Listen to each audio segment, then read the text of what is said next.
चलो बच्चों, let's read the question. The question says match the following columns. Question में हमें दो कॉलम्स दिए हैं, हमें इन दो कॉलम्स को मैच करना है. गिवन ऑप्शंस में से एक करेक्ट आंसर को चूज करना है. की कॉन्सेप्ट होगा हमारे इस क्वेश्चन में मिनरल न्यूट्रिएंट्स. Mineral nutrients. तो मिनरल न्यूट्रिएंट्स टू कैटेगरीज के होते हैं, which can be macro nutrients and second is micronutrients. Macronutrients होते हैं वो मिनरल एलिमेंट्स जिनकी रिक्वायरमेंट होती है इन लार्जर अमाउंट्स और माइक्रोन्यूट्रिएंट्स की रिक्वायरमेंट होती है इन ट्रेस अमाउंट्स. अब मैक्रोन्यूट्रिएंट्स के कुछ एग्जांपल्स क्या है हमारे पास. They can be nitrogen, magnesium, phosphorus, oxygen etcetera. और अगर बात करें माइक्रोन्यूट्रिएंट्स के कुछ एग्जांपल्स की, तो माइक्रोन्यूट्रिएंट्स के एग्जांपल्स क्या क्या है. Manganese, zinc, iron, molybdenum etcetera. अब अगर हम डिस्कस करें about the role of mineral nutrients, तो सबसे पहले बात करते हैं फॉस्फोरस की.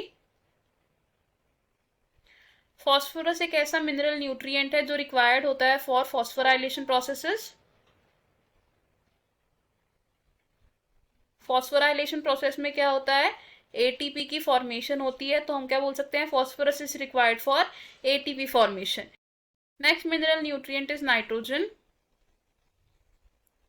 नाइट्रोजन एक ऐसा मिनरल न्यूट्रिएंट है जो लार्जर अमाउंट्स में चाहिए होता है almost every part of plant को. एंड नाइट्रोजन फॉर्म करता है a component of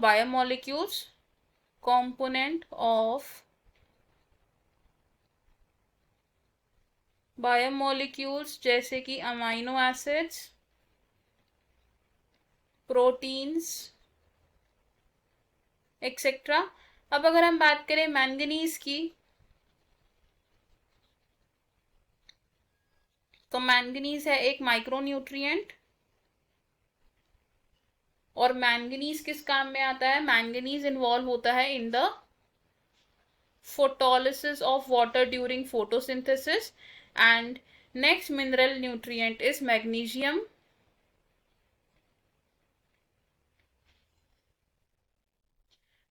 मैग्नीशियम है एक मैक्रोन्यूट्रिएंट और magnesium is involved in structure of chlorophyll.